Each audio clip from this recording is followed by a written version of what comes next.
स्वागत है ब्रेक के बाद और इस वक्त एक बड़ी खबर मिल रही है। दरअसल कांग्रेस में संगठनात्मक नियुक्तियों का सिलसिला लगातार जारी है। अब ये नई लिस्ट सामने आई है। 3 नामों की दरअसल प्रतिभा वीरभद्र सिंह को हिमाचल कांग्रेस के अध्यक्ष बनाया गया है। वहीं मुकेश अग्निहोत्री को विधानसभा में नेता प्रतिपक्ष के तौर पर चुना गया है। वहीं सुखविंदर सिंह सुक्खू को चेयरमैन बनाया गया है। कैंपेन कमेटी का नई जिम्मेदारी के साथ अब ये संभालते हुए नजर आएंगे। सुखविंदर सिंह सुक्खू को कैंपेन कमेटी का चेयरमैन बनाया गया, ये नई जिम्मेदारी संभालेंगे। मुकेश अग्निहोत्री को विधानसभा में नेता प्रतिपक्ष के तौर पर चुना गया है और अब ये अपनी आवाज को और ज्यादा मुखर करेंगे। प्रतिभा वीरभद्र सिंह को हिमाचल कांग्रेस की अध्यक्ष बनाया गया है, तो ये कांग्रेस की अध्यक्ष होंगी हिमाचल में प्रतिभा वीरभद्र सिंह। और लगातार कांग्रेस में संगठनात्मक नियुक्तियों का सिलसिला जारी है और इस नए बदलाव के साथ ये नए नाम आप तक पहुंचा रहे हैं। इस वक्त की बड़ी खबर, हिमाचल कांग्रेस से प्रतिभा वीरभद्र सिंह को हिमाचल कांग्रेस के अध्यक्ष बनाया गया। मुकेश अग्निहोत्री को विधानसभा में नेता प्रतिपक्ष के तौर पर चुना गया है। सुखविंदर सिंह सुक्खू को कैंपेन कमेटी का चेयरमैन बनाया गया है। ये नई जिम्मेदारी अब इन्हें सौंपी गई है। नई जिम्मेदारियों के साथ अपने काम को संभालेंगे, अपनी आवाज को और ज्यादा मुखर ये करेंगे।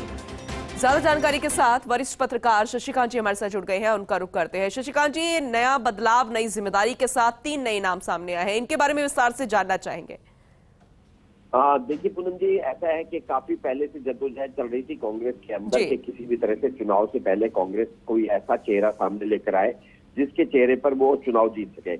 और इसके लिए जो नाम सामने आ रहे थे उनमें एक मुकेश अग्निहोत्री का नाम था, जो इनके सीएलपी के लीडर है अभी कांग्रेस के। उसके अलावा हर्षवर्धन चौहान थे, रामलाल ठाकुर थे और सुखविंदर सिंह सुक्खू थे, जो पहले प्रदेश कांग्रेस के अध्यक्ष रह चुके हैं। और एक आशा कुमारी का नाम भी चल रहा था, जो कि पहले पूर्व मंत्री थे। लेकिन इस सब के बावजूद पार्टी ये डिसाइड नहीं कर पा रही थी कि इनमें से किस चेहरे को आगे लाके चुनाव लड़ा जाए। जहां तक पार्टी का मानना था, वो एक तो राजपूत चेहरे को आगे लाकर चुनाव में जाना चाह रही है, क्योंकि हिमाचल में अभी तक जो राजपूत चेहरे पर ही चुनाव लड़के पार्टियां सत्ता में आती रही है। तो कांग्रेस भी उसी धर्रे पर चलते हुए एक राजपूत चेहरे की तलाश में थी। लेकिन बड़ी हैरानी की बात है कि बड़े दिग्गज नेताओं को छोड़कर कांग्रेस ने रानी प्रतिभा सिंह के नाम पर मोहर लगाई है। और वो इसलिए हुआ है क्योंकि वो एक तो राजपूत नेता है और दूसरा कांग्रेस को शायद एक बात समझ में आ गई कि जो मौजूदा सिनेरियो है, जो परिदृश्य राजनीति का भी हिमाचल में बन रहा है, उसमें कोई भी नेता उस स्तर का नहीं है जो वीरभद्र सिंह, जो अब इस दुनिया में नहीं है, उनके स्तर पर कांग्रेस का चेहरा बन सके और कांग्रेस को, पार्टी को जिता सके, कांग्रेस की नैया को पार लगा सके। तो ऐसे में मुझे लगता है कांग्रेस ने लास्ट में एक ही ये खेल खेला है कि वीरभद्र सिंह के परिवार से उनकी धर्मपत्नी प्रतिभा सिंह और उनका बेटा जो विक्रमादित्य है, उनको और वो आगे रख के इस चुनाव को लड़ना चाह रही है।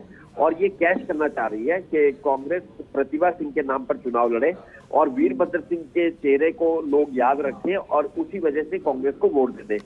इसके अलावा वर्किंग प्रेसिडेंट उन्होंने बनाए हैं, जैसे काजल उन्होंने बनाए हैं, वो कांगड़ा से बनाए हैं, हर्ष महाजन बनाए हैं, जो बड़े सीनियर मिनिस्टर हैं, उनको बनाया गया है।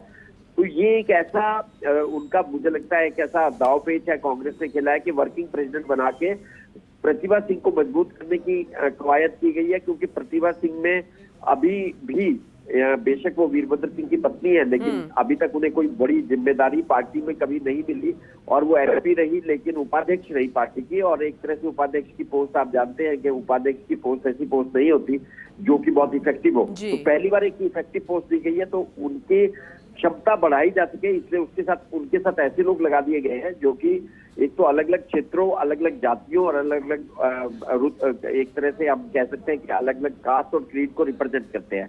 तो कुल मिला के कांग्रेस ने एक मतलब रिवैम्प करने की कोशिश की है प्रदेश में और बड़े सोच समझ के बाद एक रानी प्रतिभा सिंह को आगे किया है। मुझे लगता है इसका फायदा कांग्रेस को जरूर मिलेगा। और इस तरह से जो उन्होंने सीएलपी लीडर पे मुकेश अग्निहोत्री को कंटिन्यू किया है, सुखविंदर सिंह सुक्खू जो पहले प्रदेश के अध्यक्ष रह चुके हैं, उनको कैंपेन कमेटी में डाल के उनको भी रखा गया है। और गंगूराम मुसाफिर, रामलाल ठाकुर, बिल्कुल आपने कहा कि चाहे वो इमोशनली हो या फिर उस नए चेहरों को आगे रखने के लिए फायदा लेने की बात हो, देखना होगा कि आने वाले वक्त में कितना फायदा कांग्रेस जो है कैश कर पाती है। बहुत बहुत शुक्रिया तमाम जानकारी देने के लिए। और इसी के साथ इस बुलेटिन में अभी के लिए